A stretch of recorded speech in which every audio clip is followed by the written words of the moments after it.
सब्र रखने वाला इंसान हमेशा जीत जाता है, चाहे वो कितना भी सख्त क्यों न हो. माय रत्नाबाई, कुठं गेलती हो तू? आम्ही तू याच तर घरी गेलो होतो. माय 1 घंटापासून बसलो होतो आणि तुमच्या घरी तुम्ही कुठे गायब होत्या व? अहो मी त्या मंदिरात प्रवचन ऐकायला गेली होती ना. प्रवचन ऐकायला गेलत्या, मग तिचे बाबा काय म्हणत तुम्हाला? बाबा म्हणे अहंकार करना सबसे बड़ा पाप है.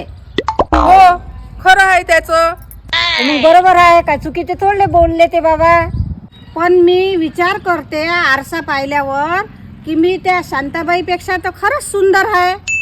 मी विनाकारणच माझ्या नवऱ्यावर शक करते बाई. त्या शांताबाई दिसाले तर कशी तरीच आहे, शांताबाईपेक्षा तर मी लय सुंदर आहे. तुला सांगू काय रत्ना, हा अहंकार नाही, हे तुझी गलतफहमी आहे. गलतफहमी? हा, गलतफहमी. आणि गलतफहमी होणं हे काही पाप नाही, तुझे हे भोले पण आहे. हा बरोबर आहे मालूबाई. हा रत्नाबाई, तुम्ही हुशारीत राहा. मुसीबत इंसान को मजबूत बनाती है और अनुभव समझदार बनाती है. किती अभ्यास केला होता तरी मी विषयात पास झाली नाही. माझ्या आईनं किती कष्ट केले, किती ट्युशन लावल्या. काय करू मी आता? मला तर काही सुचूनच नाही राहिलं. नेहा, चल बेटा जेवण करायला. तू कोण कालपासून जेवून नाही राहिली? नाही आहे, मी जेवण नाही करत. मला बिलकुलच भूक नाही आहे. मला बसू दे इथं थोडा. काय झालं बाई तुले? काहून तू या डोळ्यात अश्रू पण दिसून राहिले आणि 2 दिवस झाले तू जेवण पण नाही राहिली? सॉरी आई, मी एका विषयात फेल झाली. सॉरी आई, प्लीज माफ कर. तू एवढे कष्ट करून, एवढं ट्युशन लावून तरी पण मी एका विषयात फेल झाली. मग काय झालं? सर्वच आई बाबा आपल्या लेकरासाठी कष्ट करतात बेटा. पण मी तुझ्या कष्टाचं चित नाही करू शकली आई. एवढीशी गोष्ट? अव मी 10वीत असताना फेल झाली होती. मग काय मी तुझ्यासारखी रडत बसली का? मी जिद्द केली, अभ्यास केला आणि पुढच्या वर्षी पहिल्या नंबरानं पास होऊन दाखवलं. आणि आज पहा, मी नोकरीवर सुद्धा आहे. बेटा नेहा, शाळेत फेल झाली म्हणून काय झालं? जिंदगीच्या रेसमध्ये फेल नको व्हायला. नेहा, हे जीवन संघर्षमय जरूर आहे, पण या जगात कठीण असं काहीच नाही. पुढच्या वर्षी चांगल्या मार्कानं पास हो जो. चल जेवण करायला. तुझ्या या बोलण्यानं मला खरंच प्रेरणा मिळते आई. मी आता पुढच्या वर्षी नक्की चांगल्या मार्काने पास होणार. आपल्या जवळ काय आहे हे जरुरी नाही, आपल्यासोबत किती माणसं जुळलेले आहेत हे महत्वाचं आहे. काहून शिल्पा एवढी नाराज होऊन बसली? रडून बी राहिली तू. काय झालं हो बाई? काय सांगू आत्याबाई तुम्हाला, दुःख मायवालं निकाल देवानं दुःख मायाच पदरात टाकलं का सर्व. काही नको सांगू बाई, तू हे दुःख लोक ऐकतील. कोणी सल्ला देतील, कोणी चांगला सल्ला देईल, कोणी वाईट सल्ला देतील, कोणी हसेल, कोणी मजाक उडवेल. दुःख वाटून घेणारा कोणीच नसणार. जीवनातलं हे परम सत्य आहे.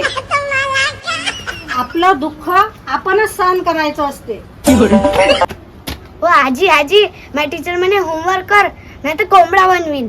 आणि तुला तर माहित आहे मी कोंबड्याची भाजी खात नाही म्हणून.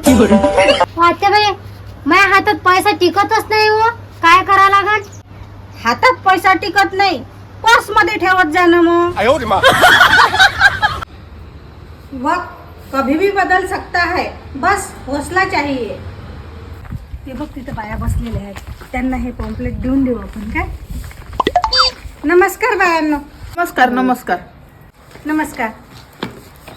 धूमधडाका चिन्हाला 1 नंबरचं बटन दाबून आम्हाला वोटिंग कर जा. हे घे जा.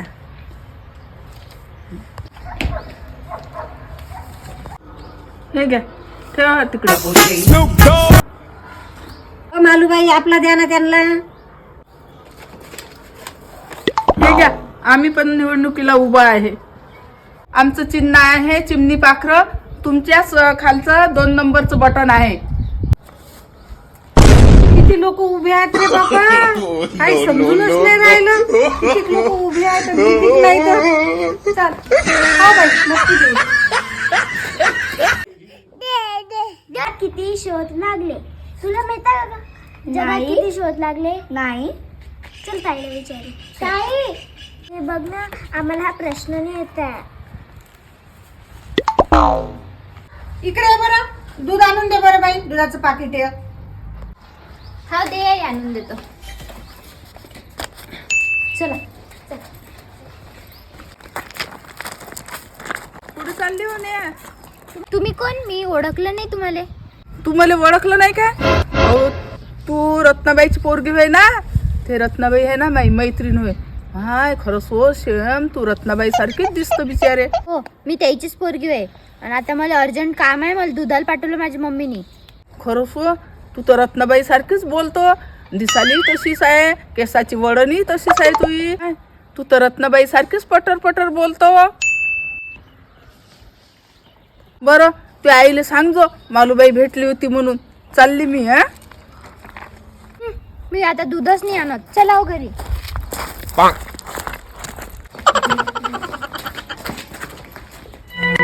तुला कशाचा राग आला दीदी?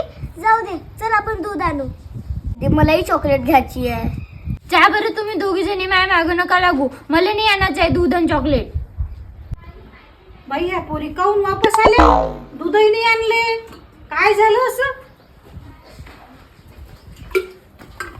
काय हो पोरी इथं बसल्या? दूध काऊन नाही आणलं? जे मला नाही माहित. काऊन हो? काय झालं इले? काही बोललं का कोणी? नाही, मला नाही माहिती तिला कोण बोललं. अहो काय झालं बिचारे? नेहा सांग तर खरी. ओ आई, तू मालूबाईला ओळखते काय?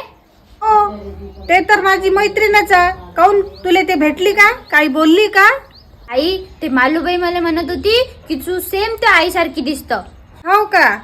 मग काय झालं म्हटलं तर? अजून म्हणे की तू त्या आईसारखीच बोलतं. काय त्यासारखी चबर चबर करते काय? हे घेतोय पैसे, मी नाही आणत दूध. आणि चांगला मैत्रिणी करत जाय तू.